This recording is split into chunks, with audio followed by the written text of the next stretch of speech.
your kick-up rudders that you ordered from R&R Rudders. Alright, first thing you need to do, slide the assembly on the back. This one's already bolted on, but we're going to run through how to put it on.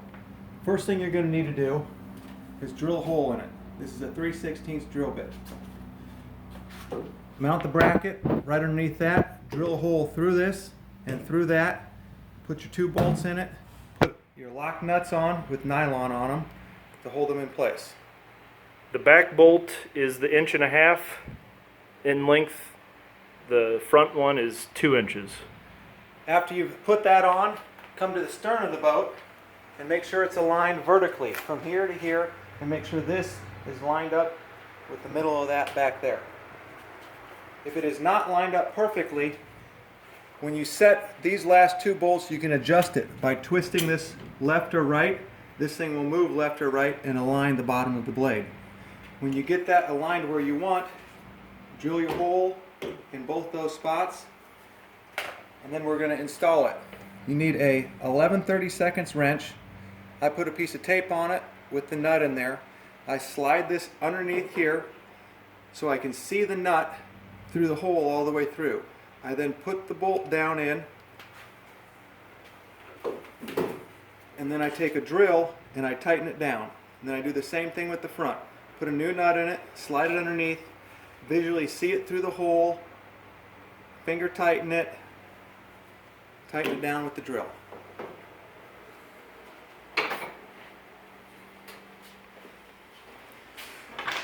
Next setup is our pedals. If you take this bolt off, it's the same thing that you use in the back. It's going to be a Phillips with an 8/32 bolt head, so you will need your 11/32 wrench to take that off. After you take that off, it will slide apart.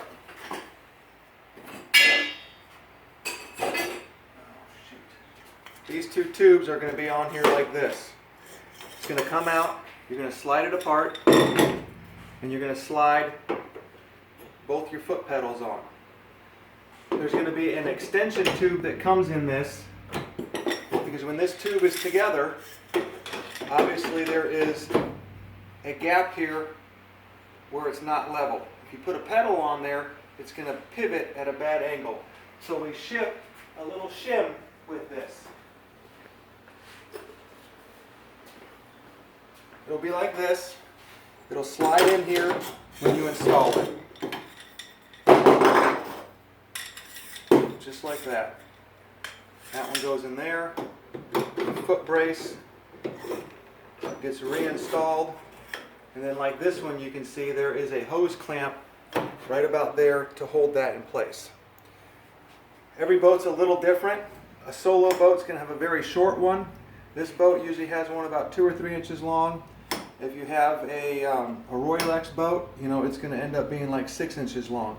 The reason we keep it this length is if this thing slides forward, obviously back here there's space. But if you put it all the way up front, because you have a 5-foot person back here, it needs to be able to telescope down enough. Tighten that bolt down, that hose clamp, and the same thing on this. This is going to pivot.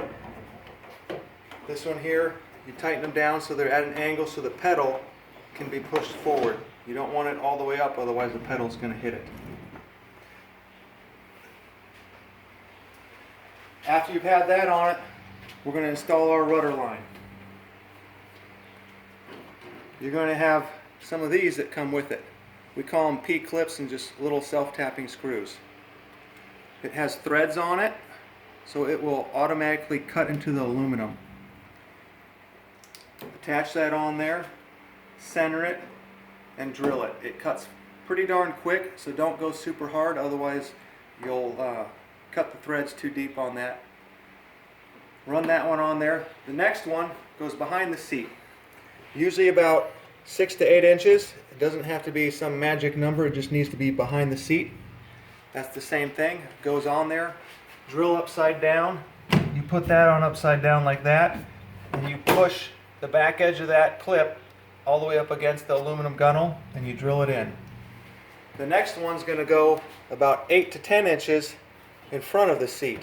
Since some boats have slider seats, You know, it's going to be a little different depending on what you have for a setup, but it needs to be in front of the front edge of your seat brace. Same thing, drill that in. The very front one, if it's on a solo boat, a lot of times it's going to be aluminum, so you can do the same thing again. You're going to go to the gunnel and go across. If you're on a tandem, a lot of times you have these wood carrying yokes. You're going to use the non-threaded bolt that doesn't have the drill bit on it, since it's wood, and you're just going to drill that into that carrying yoke. Then you're going to run your lines that come already individually cut. Some of them are going to be a little long because it's a universal kit to fill most boats. You will run your lines on your pedals. These go through an S-curve. You can see the holes there. It runs in, down, and back around. And then this little yellow clip does the same thing.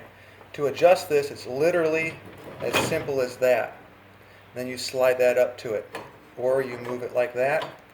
And then when you have pressure on it, it's going to stay in place. The reason we do that is in a tandem, if you switch spots between the front and the back and people are different height, you can adjust the pedals. And if it's a Winona foot brace, you can adjust this brace forward and back, which changes the angle of this pedal, so you'll need to adjust it for different height people.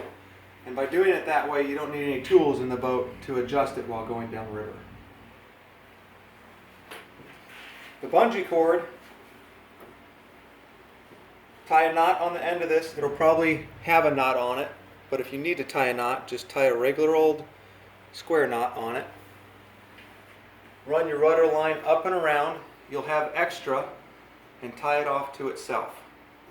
These are all going to be different lengths depending on who's in the back and who's in the front. Some of them are going to have a lot of extra bungee, some are just going to have a little bit of bungee. It all just depends on where your foot brace is. After we've done all that, we come back to the rear. So we got a couple of things going on. We got our main bolt here. That needs to be tightened down. That is a 1/2 inch socket.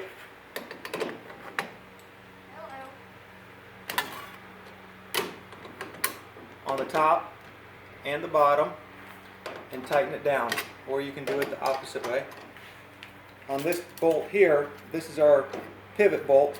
This is our pivot pin. This here needs to be tightened down. It'll allow it to kick up. This pin here is our transport pin. That goes in the hole when you have the boat upside down on your car, so you can haul it locally. If you're going to drive this across the state, you know, a couple 100 miles, pull your bolt, undo your rudder bolt, untie your line, and slide your rudder blade out. And we do that so when you transport it all the way across the state, it doesn't sit there and flop all around from all the semis and kind of weaken everything. And then it's the same thing to install it.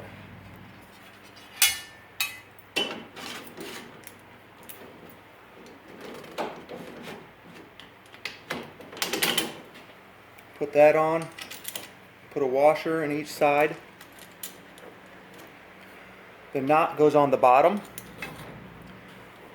goes down through your hole, comes up on this side, same thing.